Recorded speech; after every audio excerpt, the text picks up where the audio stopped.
반갑습니다. 우리 오늘도 소수연 예배 오신 여러분을 환영하고 축복합니다. 반갑습니다.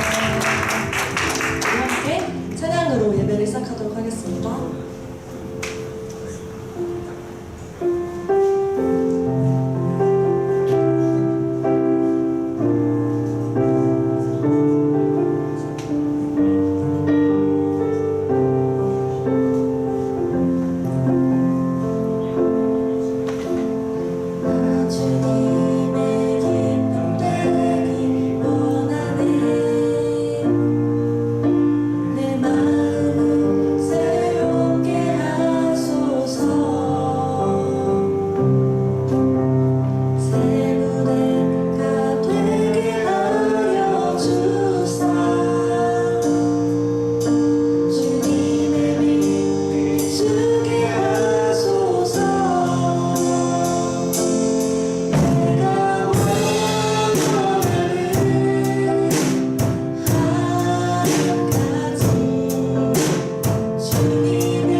아멘. 우리 함께 일어나셔서 박수치며 찬양하시겠습니다.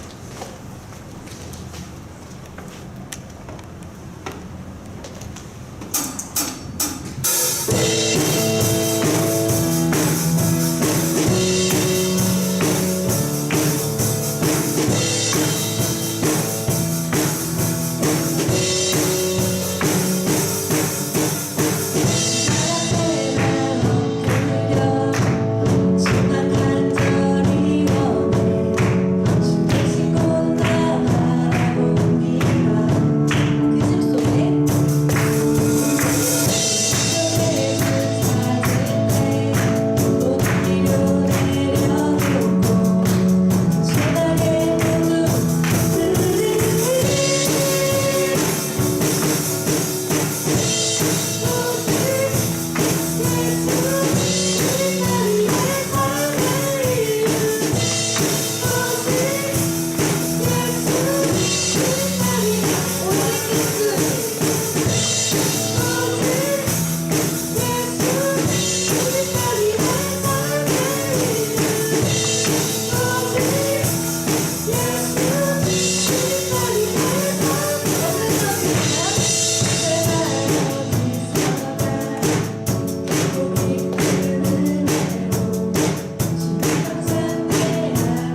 사 하늘에 꿈꾸게 하네.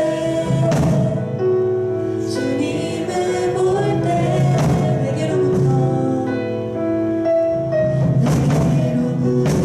눈을 들어 주를 보기 시작할 때 주의 일을 보겠네. 내 작은 맘 돌이켜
모든 말씀 예수님의 이름으로 기도드렸습니다.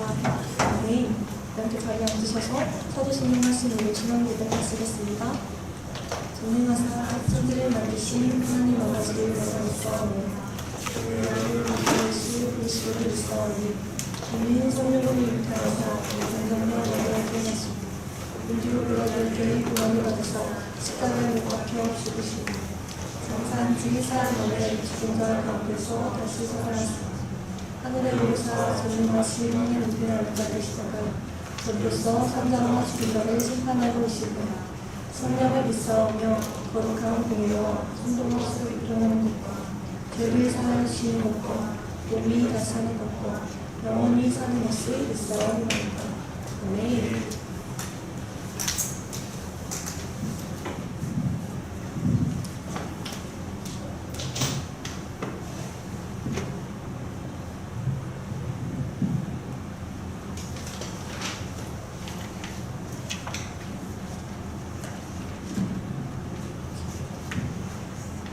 박수 나와서 기도해 주시겠습니다.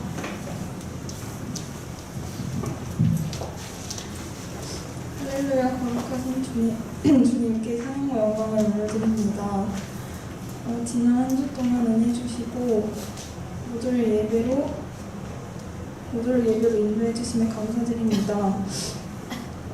오늘 예배에서 모두가 은혜 받을 수 있도록 함께 해주시고 지난 한 주간 하나님께 소홀했던 저를 용서해 주세요. 저의 설생 중부가 언제나 건강하고 행복하고 은혜 가득하게 해주시길 바랍니다. 예수님의 이름으로 기도드립니다. 아멘.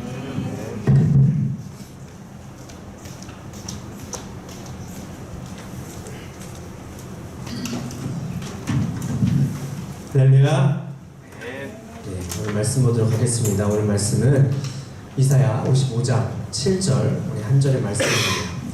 이사야 55장 7절 이 시간 다 같이 한 목소리로 크게 읽도록 하겠습니다. 시작. 악인은 그의 길을 불의한 자는 그의 생각을 버리고 여호와께로 돌아오라. 그리하면 그가 긍휼히 여기시리라. 우리 하나님께로 돌아오라. 그가 너그럽게 용서하시리라. 아멘. 네, 오늘은 이상한 변호사라는 제목으로 말씀을 나누도록 하겠습니다. 변호사에 대한 그 영화나 드라마가 참 많이 있죠. 얼마 전에 있었던 이상한 변호사 우영우도 있었고, 뭐 1,000원짜리 변호사라는 드라마도 있었고, 또 변호인 뭐 이런 영화도 있었습니다. 꿈이 변호사인 친구 있어요? 나는 변호사가 꿈이다. 법대를 가고 싶다. 였었어요? 지금은 아니에요? 지금은 아니에요. 자, 미국에도 보면은 이런 예전부터 변호사에 대한 드라마나 영화가 되게 많이 나왔어요. 여러분들 그래서 이런 드라마나 영화 다 보셨나요? 안 본, 이상한 변호사 안 봤어요? 오영 안 봤어요? 그럼 변호사에 대한 드라마나 영화 본 적 한 번도 없어요? 있긴 있어요? 그래요? 그렇죠. 뭐 봤으면 변호사가 무슨 역할을 하는지 다들 알 거예요. 그죠? 변호사가 어떤 일을 하죠? 변호하죠. 그렇죠? 누구를 변호하죠? 피고인을 변호하죠. 그렇죠. 피고인이라고 하기도 하고 의뢰인이라고도 하고 합니다. 자, 이렇게 피고인을 변호를 하는데 변호하는 종류에는 크게 두 가지가 있어요. 변호사의 목적이 있어요. 변호하는 목적. 하나는 내 피고인이 무죄를 받도록 하는 거예요. 다른 하나의 목적은 뭘까요? 네, 형량을 감하는 거. 무죄를 받도록 하는 거는 이거예요. 이 사람에게는 아무 죄도 없습니다. 이 사람에게는 죄가 없습니다 라고 말해서 무죄를 받도록 설득을 하는 것이죠. 다른 하나는 형량을 줄이는 거죠. 이 사람에게 죄는 있어요. 죄가 있는데 어쩔 수 없었던 상황이니까 또 여러 이해관계가 있으니까 그걸 고려해서 감량해주세요. 형량을 감해주세요 라고 말하는 것이죠. 변호사들은 아마 이제 정의와 선을 위해서 일하고 싶을 거예요. 그죠? 처음에, 그죠? 사법고시를 보내 요즘도 있나? 요즘은 없어요? 없어요? 그럼 이제 로스쿨 한 다음에 그 연수원 가나요? 연수원도 없나? 연수원 가서 공부하겠죠? 어쨌든 본인들이 이제 법을 공부하고 꿈을 꾸고 할 때는 정의를 위해서, 선을 위해서, 억울한 시민들을 위해서, 정말 그 법의 그 그늘에 갇혀 있는 법의 그 손길이 미치지 않는 그곳까지 나아가서 내가 그들 법으로 지켜주자 그런 마음을 가지고 공부를 하고 변호사가 됐을 겁니다. 그런데 이런 변호사에게 가장 곤란한 게 있어요. 뭐냐면 죄인을 변호하는 거예요.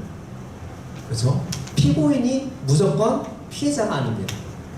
여러분도 보면 알겠지만 죄를 진 사람도 변호사를 선임을 할 수가 있어요. 그렇죠. 그 체포 당할 때 항상 그거잖아요. 미란다의 법칙이죠. 하죠. 변호사를 선임할 권리가 있고 그 얘기를 하잖아요. 죄인들도 변호사를 선임을 할 수가 있어요. 그래서 이런 변호사에게 정의를 꿈꾸고 선을 꿈꿨던 사람이 곤란한 게 죄인을 변호하는 거예요. 누가 봐도 유죄인 죄인을 변호하는 것이 진짜 어려운 일입니다. 왜냐하면 첫 번째로는 자신이 생각했던 정의로운 일이라고 할 수 없으니까. 억울한 사람을 변호하고 법으로부터 소외된 사람들을 법으로 지켜주는 그런 일이 아니라 어쩌면 정반대 일을 해야 하는 거예요. 누가 봐도 정말 이 사람은 심판을 받아야 해. 그리고 사회가 그것을 다 원해. 그런데 이런 사람을 변호한다고 하면 너무나 많은 어려움과 고민이 있었을 겁니다. 그렇다고 변호사가 가려서 할 수 있을까요? 국선 변호사라고도 하죠. 그렇죠? 나라에서 지정해주는. 본인에게 선택의 여지가 없어요. 나라고 하면 그 사람은 그냥 변호를 해야 되는 상황인 거예요. 두 번째로 어려운 거는 무죄를 외칠 수가 없는 거죠. 그렇죠? 그 유명한 게임이 있던데 변호사 게임이라고 해서 이있소 하면서 무죄입니다 라고 말하는 그런 저기가 있더라고요. 무죄를 외치는 거, 이 사람에게 죄가 없습니다, 무죄가 됩니다 하는 것은 어떻게 보면 변호사들의 로망입니다. 꿈입니다. 그것을 위해서 그 멋진 장면을 하나를 위해서 내가 변호사를 한다고도 할 수 있을 정도로 자신이 변호하는 사람이 죄인이라면 그것을 외칠 수가 없잖아요. 이 사람에게 아무 죄도 없습니다 라고 말하지 못하는 거예요. 그래서 형량을 줄여달라고 할 수밖에 없는 거죠. 어떻게 보면 비굴한 모습일 수도 있어요. 이것을 조사하는 것도 설득하는 것도 훨씬 어렵습니다. 뚜렷한 무죄라면 그것에 대한 증거를 가지고 가서 무죄를 하기만 하면 돼요. 하지만 무죄가 아니라 형량을 줄여달라고 하는 그런 증거를 모아야 되기 때문에 정보가 더 많아져야 되고 설득을 더 잘 해야 되는 거죠. 그 사건에만 집중하지 않고 더 넓은 이해관계에 집중해야 되고 그런 상황을 조사해야 되고 판사뿐만 아니라 여러 사람들과 증인까지 다 설득을 해야 되니까요. 자, 그런데 실제 판례를 보면 무죄를 주장하는 변호보다 형량을 줄여달라고 하는 그렇게 변호하는 사건들이 훨씬 많다고 합니다. 10개 사건 중에 무죄를 입증하는 사건은 하나, 많아야 2개, 나머지는 형량을 줄이는 그런 사건이라고 해요. 그렇게 변호를 할 수밖에 없는 사건들이라고 합니다. 왜냐하면 법정에서는 판사가 이 사람이 분명히 죄가 있다고 판단하는데 거기서 끝까지 무죄를 주장하면 형량이 더 늘어날 수가 있어요. 그래서 형량이 추가될 수가 있기 때문에 그런 리스크가 큰 모험을 하기보다는 그냥 형량을 받지만 절해서 받자. 5년 받을 거 1년만 받도록 하자. 10년 받을 거 3년만 받도록 하자. 이런 식으로 조금 리스크가 덜 하는 것. 죄를 인정하기만 해도 감형이 되니까 저는 죄가 있습니다, 제가 죄인입니다 라고 말하는 것만 해도 감형이 되거든요. 그 감형이 되니까 거기에 추가적으로 감형받을 수 있도록 변하는 것이 훨씬 합리적이라고 생각해서 그래서 무죄를 주장하는 것보다 형량을 감하는 그런 변호를 하는 것이 훨씬 많다고 합니다. 자, 그런데 이런 어떻게 보면 이게 합리적일 수도 있어요. 그죠? 피고인, 의뢰인과 함께 동의하에 하는 거니까. 그런데 이런 합리적인 방법이 있음에도 불구하고 이런 식으로 변호하지 않는 변호사가 있다는 거예요. 자, 이 변호사는 누구나 변호하기 곤란한 죄인을 자신이 직접 나서서 변호를 합니다. 변호사에게 가장 중요한 건 장사, 돌보기에서 성공하기 위해서 가장 중요한 건 승률이에요. 승률. 지면 10번 이기고 1번 지면 몇 퍼센트 승률이 몇 퍼죠? 10명이다. 9번 이기고 1번 지면 90%죠. 그죠? 90%죠. 하지만 90%보다 더 높은 승률을 가진 변호사들도 있다고 해요. 그러니까 한 번 지는 것도 굉장히 치명적인 거예요, 변호사들한테는. 그래서 승리는 굉장히 중요한데, 그래서 이길 확률이 높은 사람만 변호하는 사람들이 많아요. 그런데 이 변호사는, 이 이상한 변호사는 이런 것에 신경 쓰지 않아요. 자신이 변호하는 사람을 이 어떤 사람인지 신경 쓰지 않는다는 거예요. 그러니까 그 사람이 죄인인지, 이 사람이 이길 확률이 높은 사람인지 아닌지를 신경 쓰지 않는다는 거예요. 어쩌면 오히려 이기기 어려운 사람들을 자처해서 변호한다는 거죠.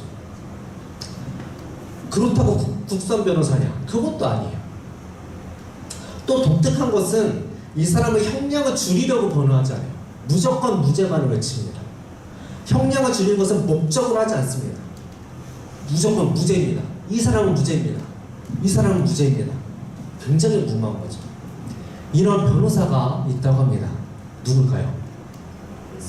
예수님이십니다. 바보 같은 예수님이십니다. 죄송합니다, 주님. 하지만 우리가 보기에는 주님의 행동은 바보 같습니다. 그렇죠? 세상 사람들이 보기에는 이상하죠. 이상하죠. 왜? 100% 질 수밖에 없는 변호를 하는 거니까. 100% 질 수밖에 없는 사람을 변호하니까. 누가 봐도 죄인인데 그런 사람을 변호하겠다고 자처합니다. 주변에서는 왜 어떻게 이런 사람을 변호를 합니까? 저런 사람을 왜 당신 같은 사람을 왜 변호합니까? 제정신이세요? 라고 하는데 아랑곳하지 않고 변호를 하는 겁니다. 그렇다고 열심히 내가 변호를 했어. 내가 무죄를 주장했는데 졌어. 뭐 지면 어쩔 수 없지. 난 최선을 다했어. 그게 아니라는 거예요. 끝까지 책임을 진다라는 거예요. 어떻게 해서든 무죄를 받아낸다라는 거예요. 여러분이 만약 예수님 같은 변호사라면 여러분들은 어떻게 변호를 할 건가요? 여러분이 변호사예요. 죄인이, 누가 봐도 죄인이, 예를 들어서 엄청 큰 사기꾼이 여러분을 찾아왔어요. 나를 변호해주세요. 제가 10억 드리겠습니다.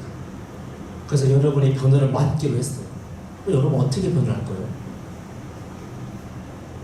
네, 사기꾼을 변호를 하는 거예요. 제가 주식 사기를 쳐서 100원을 벌었어요. 제가 여러분에게 찾아갔어요. 저를 변호해주세요. 어떻게 변호할까요? 변호 안 할 거야, 나? 그렇지, 오빠. 왜? 나 목숨 걸고 변호해줘야지. 아, 그래요? 제 값을 치르세요? 아, 진짜? 그렇지. 그럼 제 값을 치러야지. 맞죠? 100억이나 되는데. 자, 죄를 지은 사람, 모두가 죄를 지었다고 인정하는 유명한 사람이 찾아와서 변호를 해달라고 하면 그 사람을 우리는 어떻게 변호를 해야 될까요? 그럼 예수님은 이런 죄인이 찾아왔잖아요. 본인이 자체에서 가잖아요. 그래서 변호를 하잖아요. 예수님은 이 사람을 어떻게 변호를 할까요? 궁금하지 않으세요? 예수님은 어떻게? 나 예수인데 내가 그 유명한 예수인데 이 사람 무죄야. 풀어줘. 이렇게 할까요? 어렵죠? 어떻게 변호할지 모르겠죠? 예수님은 어떻게 변호를 하실까? 아프리카 원시 부족 중에 한 부족, 바벤바라는 부족이 있습니다. 이제 아무래도 아프리카 원시 부족은 이제 공통적인 우리 같은 헌법이나 이런 게 없잖아요. 뭐 그들만의 규칙이 있긴 하겠지만 디테일하지 않을 거고 이렇게 훨씬 광범위하지 않을 거고, 그래서 그런 법이나 규칙 같은 게 없거나 미약하다 보니까 범죄나 사고가 빈번할 수밖에 없어요. 그런데 이 부족은, 이 바벤바 부족은 다른 부족에 비해서 그런 범죄나 그런 사건 사고들이 훨씬 적었다고 합니다. 어떻게 해서 이 부족은 범죄가 거의 없을 정도로 그렇게 잘 이렇게 유지가 되었을까? 바벤바족은 누군가 죄를 지은 사람이 있으면 그 사람은 마을 광장에 세웁니다. 그리고 그 부족 사람들이 모두가 다 그 사람을 빙 둘러서 섭니다. 자, 그리고 돌을 하나씩 집어들지는 않고 집어들지는 않고 한마디씩 그 사람을 향해서 외쳐요. 어떤 말을 외치냐면 그가 과거에 했던 좋은 일들을 한마디씩 외쳐주는 겁니다. 크게. 규칙이 있어요, 나름대로. 첫 번째, 모두가 들을 수 있도록 크게 외쳐야 하고, 과장이나 농담은 일체 금지됩니다. 막 기쁘게 웃는 분위기가 아니라 진지하게 그를 칭찬하는 말이에요. 그리고 죄 지은 사람을 비난하거나 욕하거나 책망하는 말은 절대 해서는 안 되고 꼭 좋은 것만 무조건 최소 하나 이상은 말해야 됩니다. 한 사람이 최소한 한 사람당 최소 하나 이상. 자, 그 부족이 몇 명이나 될까요? 부족이라 해도 굉장히 많겠죠. 모든 사람이면 말할 때까지 끝나지 않습니다. 그래서 보통은 몇 시간이 걸리기도 하고 며칠이 걸리기도 해요. 그 사람에 대해서 좋은 말을 할 수 있는 게 많은 사람은 여러 가지 말을 하겠죠. 며칠이 걸리기도 합니다. 하지만 며칠이 걸리든지 간에 몇 시간이 걸리든지 간에 모든 사람이 다 말할 때까지 끝나지가 않습니다. 이게 규칙이에요. 그래서 몇 시간, 며칠에 걸쳐서 칭찬의 말을 다 하고 나면 그때부터 잔치를 벌입니다. 잔치 주제는 바로 잘못을 저질렀던 사람이 이 의식을 통해서 새 사람이 되었다라는 것을 인정하고 축하하는 그런 잔치예요. 자, 이처럼 과장하거나 없는 것을 있는 것처럼 덧붙이지 않고 좋은 점만 사실대로 계속해서 이야기해 주었을 때 잘못을 저지른 사람은 자기의 잘못을 뉘우치고 다시는 죄를 범하지 않겠다고 고백하고 회개하고 새로운 인생을 살아간다고 합니다. 그래서 바벨탑 부족은 범죄율이 굉장히 적습니다. 이게 효과가 얼마나 있을 것 같아요? 여러분 생각하기에 효과가 클 것 같아요? 아니면 이게 그 정도 효과가 있을까? 클 것 같습니다. 클 것 같아요? 네. 우리는 경험했죠. 월요일날 햇살대 모임 가서도 어떻게 하다 보니까 서로의 장점을 얘기해주는 시간을 가졌는데 생각보다 많은 위로가 되고 또 격려가 되고 좀 더 이렇게 인정해주는 사람이 있구나, 잘 살아가자, 그런 시간을 가졌었습니다. 생각보다 굉장히 효과는 커요. 그래서 바벤바 부족이 그렇게 범죄를 많이 저지르지 않고 모두가 다 함께 화합해서 좋은 문화를 가지고 살아갈 수 있었던 것이죠. 이 바벤바 부족의 이야기를 보면서 예수님의 변호 방법도 이와 같지 않을까 하는 생각이 들었습니다. 자, 판사이신 하나님 앞에서 예수님이 변호를 하십니다. 열심히 변호를 해요. 어떻게 변호를 하냐면 좋았던 일, 이 사람의 자신이 변호하는 그 사람에 대해서 좋았던 일, 그 사람이 잘했던 일, 그 사람의 믿음이 좋았던 때, 하나님의 말씀을 잘 듣고 순종했던 것들, 열심히 기도했던 것들, 말씀대로 용서하고 사랑했던 것들, 인내하고 참았던 것들, 죄의 유혹과 세상의 유혹을 참아내고 이겨냈던 것들, 이런 것들, 하나님 보시기에 기쁘신 것들을 모두 다 하나님 앞에 예수님이 대신 말씀해 주신 거예요. 우리 둘이는요, 기도하면서 묵상 매일매일 올렸어요. 현장에도 묵상 열심히 열렸고 예배 열심히 드려서 찾아왔어요. 수아도 열심히 기도 많이 했어요. 하나님 얼마나 예뻐요. 이렇게 좋았던 친구들, 정말 하나님 앞에서 이쁘게 했던 친구들이에요. 물론 이런 걸 얘기한다고 해서 무죄가 되지는 않아요. 죄가 없어지지는 않죠. 그런데 그래서 예수님이 하시는 최후의 변호가 바로 어떤 거냐면, 하나님, 이 사람이 그래도 하나님의 기쁨이 되었던 사람입니다. 그것만 기억해 주세요. 이 사람의 죄는 제가 대신 치르겠습니다. 이 사람의 그 형량 제가 대신 살겠습니다. 그러니까 이 사람이 했던 좋았던 것들만 기억해 주시고 죄는 이제 기억하지 말아주세요. 다 잊어주세요. 이것이 예수님이 변호하시는 방법입니다. 예수님은 왜 이렇게까지 변호를 하실까요? 사랑이겠죠. 사랑밖에는 설명할 길이 없습니다. 그리고 사랑이라고 성경을 통해서 수없이 말씀해 주셨어요. 예를 들면 이런 거예요. 어느 한 대학교에 서로 아주 사랑했던 커플이 있었어요. 너무너무 이쁜 사랑을 하면서 잘 지내고 있었는데 어느 날 헤어지게 되었어요. 너무나 슬프게 한 명의 마음이 변해서 떠나간 거예요. 더 좋아하는 사람이 생겼어, 미안해, 우리 헤어져 하고 떠나간 거죠. 남겨진 사람은 그 사람이 너무나도 좋았지만 붙잡을 수가 없었어요. 그리고 시간이 흘러서 이제 남겨졌던 사람은 공부를 열심히 해서 판사가 됐어요. 어느 날 사건을 맡아서 법정에 앉아있는데 피의자가 나오는데 자기가 젊었을 때 너무나 사랑했던 사람이 나오는 거예요. 이렇게 포승줄에 끌려서 나오거나 죄수복을 입고 나오거나 해서 나오겠죠.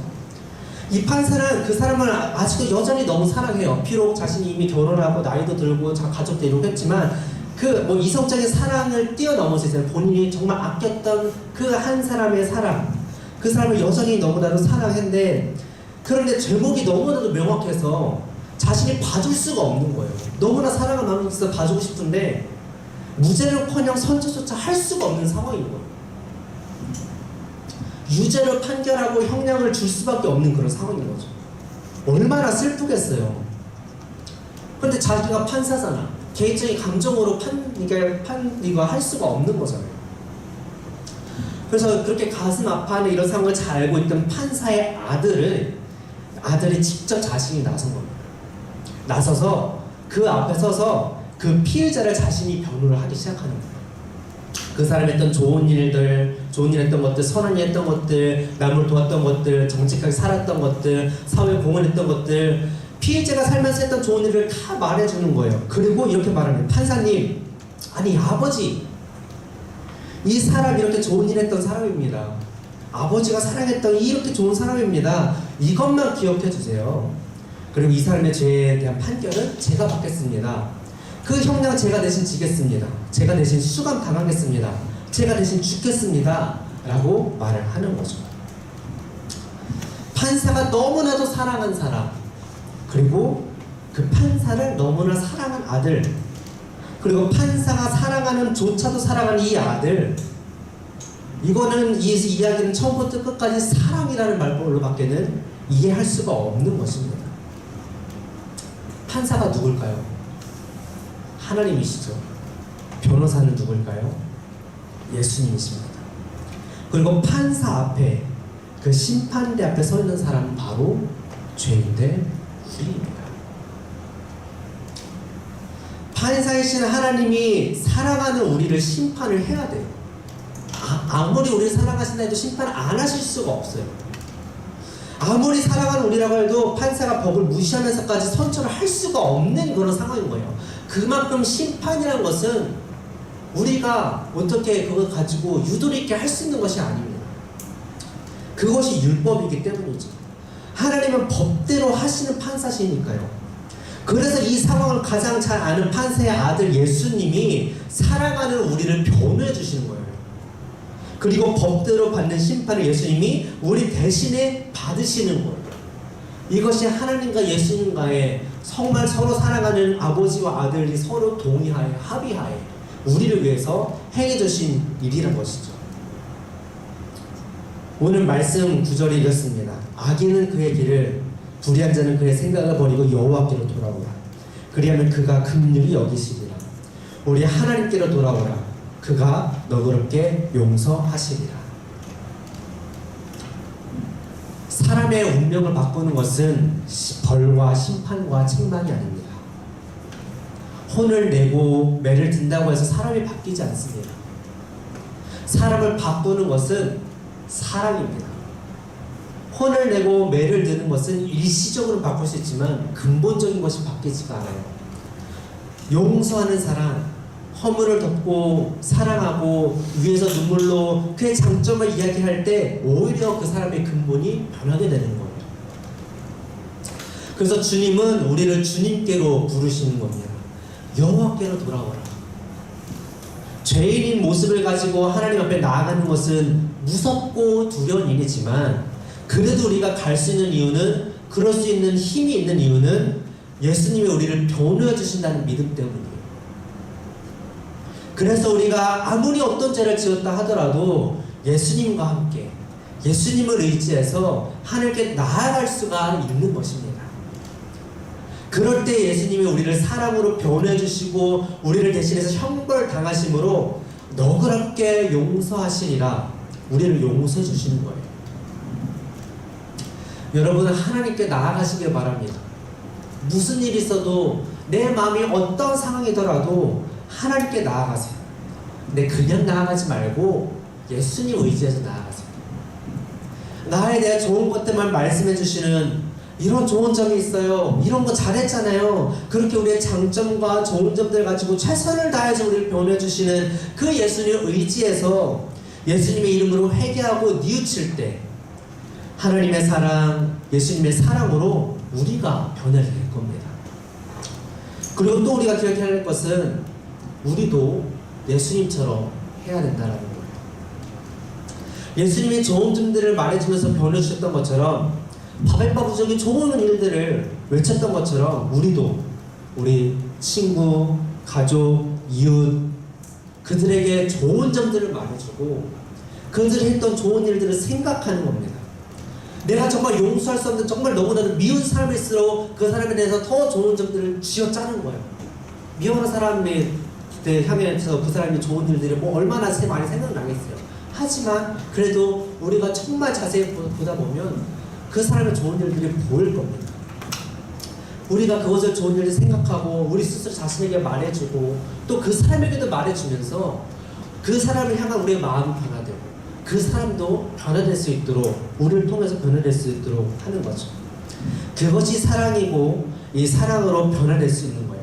물론 우리가 한두 번 한다고 해서 쉽게 변화되지 않을 겁니다. 하지만 계속해서 해나간다면 그 사랑의 힘이 어느 순간 분량에 찼을 때 분명히 발휘될 거고 변화될 것입니다. 우리 이런 주님의 마음을 가지고 주님을 믿고 의지하며 나아가고 또 주님을 의지해서 우리 또한 그 예수님대로 살아가는 우리 모두가 되기를 간절히 축복합니다. 우리 시간 나 주님의 기쁨 되기 원하네 찬양하고 기도할 텐데요. 우리를 사랑하셔서 사랑한 나를 통해 변화주시고 우리의 모든 죄를 담당해 주신 주님께 먼저 우리가 감사하면서 이제는 하나님 우리가 두려움이 없이 예수님 의지해서 주님께 나아가는 우리가 되기 원합니다. 우리를 변화하시는 그 예수님을 든든하게 주님께 나아가서 주님께 예배드리는 우리가 되게 해주시고 그래서 우리 안에 있는 모든 죄악들과 또 모든 미움들도 사라져서 하나님 이제는 우리가 새로운 사람으로 변화되고 결단하여서 이제는 새롭게 죄 없이 주님만을 바라보며 살아가겠습니다. 결단을 우리가 되게 하여 주시옵소서. 그리고 예수님처럼 우리도 우리 사람들을 향해서 좋은 것들을 말하며 좋은 것들을 생각하면서 그 사람을 향한 나의 마음이 변화되고 또 우리를 통해서 그 사람들이 변화될 수 있도록 우리를 통하여 일하여 주시옵소서라고 우리 기도하며 나가길 바랍니다. 우리 나중에 기쁨 되기 원하는 찬양하고 우리 기도하고 나가겠습니다.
하셔서 아버지들의 내 삶을 주의 기쁨이 될 것입니다. 더욱더 주의 이름의 기쁨이 될 것입니다. 나의 기도가, 나의 찬양이, 나의 예배가, 나의 살아가는 모든 것들이, 나의 순종함이, 내가 주님을 바라보니, 내가 주의 일자함이 하나님 아버지 기쁨이 될 것입니다. 이제 주의 기쁨이 되는 삶을 살아가게 하시옵소서.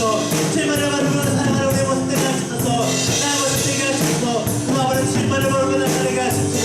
아버지들의 날 동안 주님을 닮아서 이제 아버지 지켜서 우리를 사랑으로 변화하신 것처럼, 사랑을 증거하신 것처럼, 평강을 주장하시고 외치셨던 것처럼, 이제 아버지 우리로 아버지 우리 주변의 사람들을 아버지 그들의 아버지 사랑을 주게 하시면서 아버지 그들의 했던 것들을 바라보게 하시고 아버지 좋은 일들을 기억하게 하시옵시고 아버지 기억했던 것들, 원했던 것들, 아버지 지금 미워했던 것들, 모든 것들을 다 지금 모든 것들 이제 내가 지워지기 원합니다. 다 버리기 원합니다. 그 모든 것들이 전에 처음에 다 버리기 원해. 하나님을 다시 기억하지 않게 하시고 내 몸에서 떠나가게 하시고 이제 그 사람들이 내가 좋은 것 때문에 내가 기억하여서 아버지 그 사람들이 좋은 것 때문에 내가 말하게 하시고 아버지 그들에게 성수하게 하시고 아버지 그런 사람들이 아버지 나를 통해서 그들을 변화하게 하시고 아버지 그를 향한 날만 변하는 것처럼 이제 그를 변화하게 하셔서 하나님 진정한 사랑으로 다시 바로 세워지는 아버지 영혼들을 되게 하시옵시고 아버지 그 우리가 내시고 주여 아버지 더 지키시며 인도하시옵소서 아버지 말씀하시옵소서 아버지 이끌으시옵소서 제 눈을 낮추시고 나가시고 하나님 내가 우리 모든 뜻으로 주님 아버지 인도하시옵소서 주님 아버지 말씀 믿고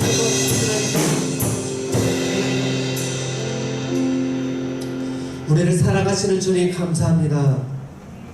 우리를 사랑하셔서 사랑하는 아들을 통해 변호해 주시며 우리의 죄는 모두 주님이 담당하여 주셨습니다.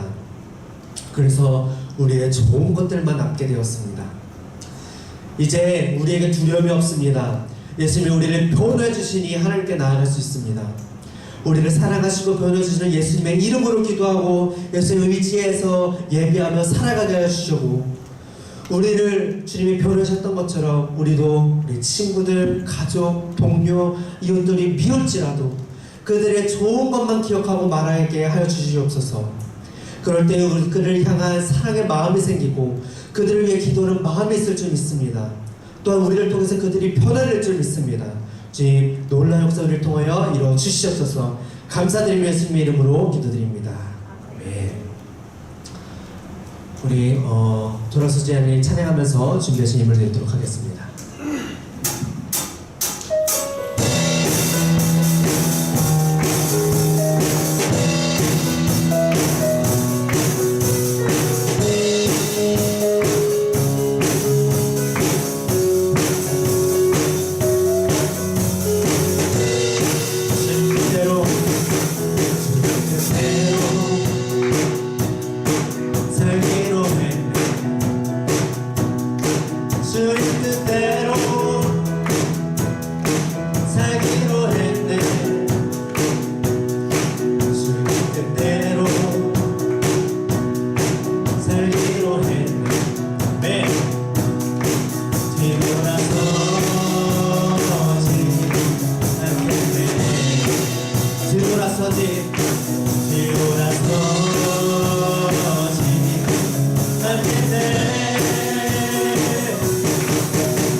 그러니까 하나님 한 주간 동안 또 우리에게 귀한 은혜 주셔서 주님 오늘도 이 자리에 나오게 하심에 주께 감사드리며 하나님 이 시간 주께 귀한 예물 올려드립니다. 주님 이 정성의 손길 주께서 기쁘게 받아주시고 함께 드리는 우리의 모든 기도 제목도 주께서 들으시고 주님의 뜻대로 응답하여 주시며 우리 삶 속에서 주님의 선을 이루어 주시옵소서. 그래서 우리가 주께서 선을 이루심을 믿고 그 주님을 의지하여서 하나님 항상 주님만 바라보며 살아나가는 우리가 되게 하여 주시옵소서. 감사드리며 예수님의 이름으로 기도드렸습니다. 아멘. 이제는 우리를 구원하신 예수 그리스도의 크신 은혜와 하나님 아버지의 변함없이 영원하신 사랑과 성령님의 교통 역사심이 이 시간 우리를 사랑하시는 하나님과 우리를 변호하시는 예수님을 의지하며 살아가고 또한 주님처럼 사람들의 좋은 것만 기억하고 말하여서 용서하고 사랑하기를 결단한 모든 자들과 사랑하는 솔센 중고등부 예배 모인 모든 영혼 위에 영원토록 함께 있을지어다. 아멘.